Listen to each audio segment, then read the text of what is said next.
Hello everyone, welcome back to my channel moms and kids world में आप सबका स्वागत है। अगर आपने इस चैनल को लाइक और सब्सक्राइब नहीं किया है तो प्लीज़ इसे लाइक कीजिए, सब्सक्राइब का बटन आप क्लिक कीजिए और बेल आइकन पे ज़रूर क्लिक कीजिए ताकि मैं न्यू वीडियो आपको लाऊं तो उसका तुरंत नोटिफिकेशन आपको मिलता रहे। आज का जो टॉपिक है वो कॉमन और फ्रीक्वेंट और सुना हुआ सा टॉपिक है, वो है बेबी और डायपर रैशेज़, जो फ्रीक्वेंटली हर बेबी में पाया जाता है। जो उनको रैशेज़ होते हैं रेड और थोड़े डार्क पिंक रेड कलर के होते हैं, वो उनके बम्स एरिया में और लोअर एरिया में ज़्यादा पाए जाते हैं ड्यू टू डाइपर्स।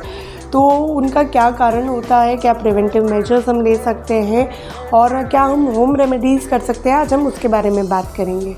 तो बच्चों में एक्चुअली जो उनकी स्किन होती है वो बहुत सेंसिटिव होती है, तो जल्दी वो बैक्टीरियल जो इन्फेक्शन है उससे प्रोन हो जाते हैं। वो भी एक कारण होता है उनके रैशेस का।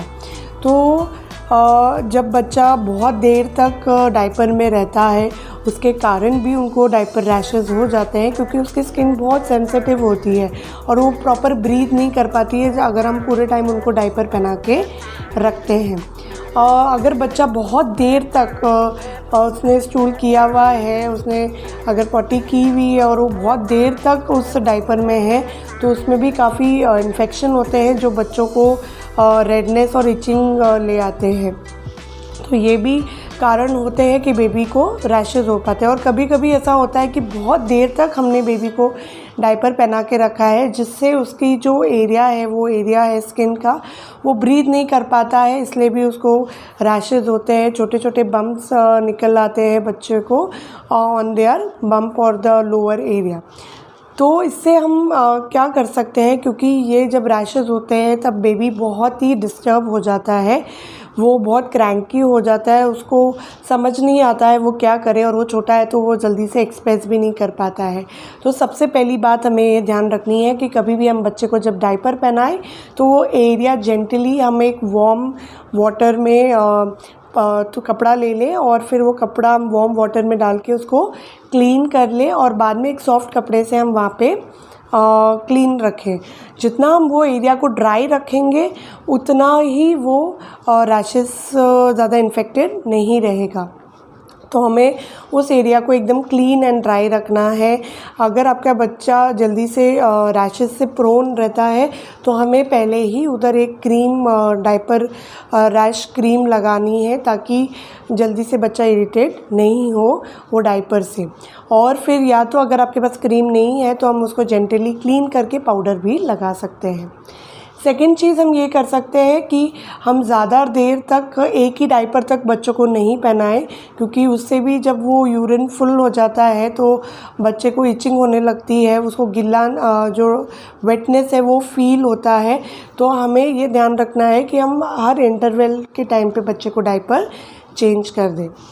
तीसरा पॉइंट हमें ये ध्यान रखना है कि अगर आप पॉसिबल है, अगर आप घर में ही हैं तो आप बच्चे को डायपर नहीं पहनाएं, क्योंकि आप उनको जितना नेकेड रखेंगे, खुला रखेंगे, बच्चा उतना ही कंफर्टेबल रहेगा। क्योंकि जब बच्चा पूरे दिन ही डायपर में रहता है तो भी उनकी जो स्किन है वो ब्रीथ नहीं कर पाती है, तो और बच्चे को इरिटेट होता है और वो क्रैंकी होने लग जाता है। हमको हाइजीन भी मेंटेन करनी है। अगर बच्चे ने पॉटी कर दी है तो हमें ध्यान रखना है कि हम उसको तुरंत क्लीन कर दें वो एरिया को, और वहाँ पे जो भी हम सोप यूज़ कर रहे हैं वो हम थोड़ा जेंटल सोप यूज़ करें, ना कि हार्श। जैसे भी बेबी का जो स्किन होता है वो बहुत सेंसिटिव होता है, तो हमको वो ध्यान रखना है जैसे ही बेबी ने डायपर गंदा कर दिया है मुझे उसको तुरंत क्लीन करना है, वरना उससे भी रैशेज़ बहुत जल्दी बेबीज़ को आ जाते हैं।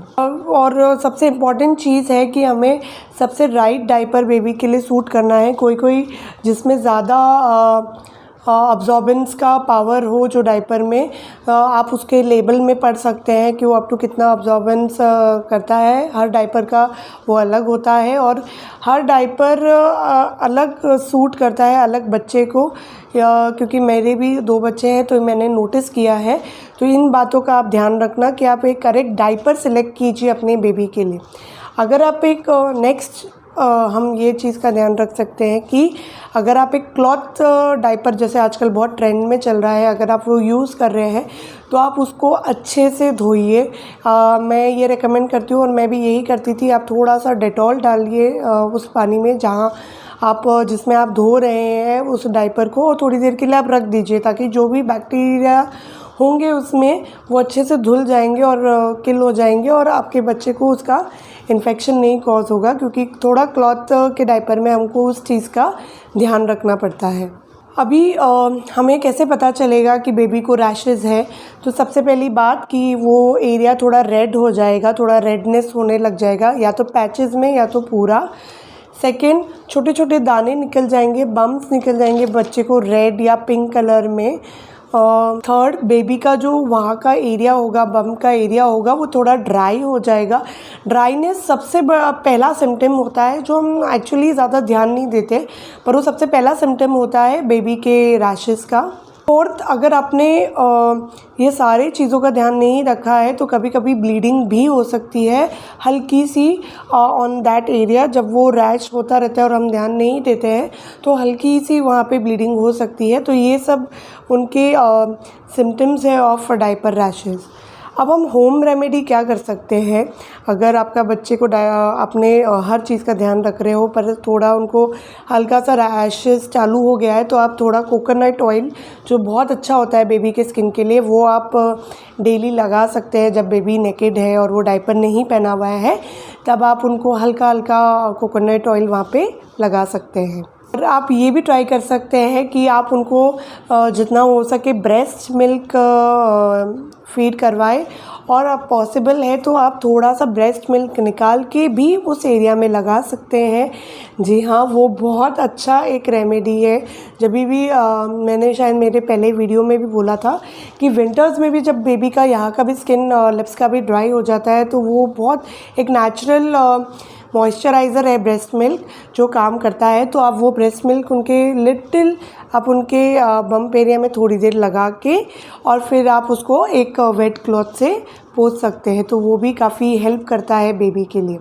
तो ये 2-3 होम रेमेडी है जो आप ट्राई कर सकते हैं, और आप उनको जितना हो सके नेकेड रखिए और ऑफ द डायपर रखिए, तो ये सब चीज़ें उनको हेल्प करेगी। और डायपर से जो रैशेज़ उनको प्रोन हो रहे हैं उसमें भी आपको बहुत राहत मिलेगी।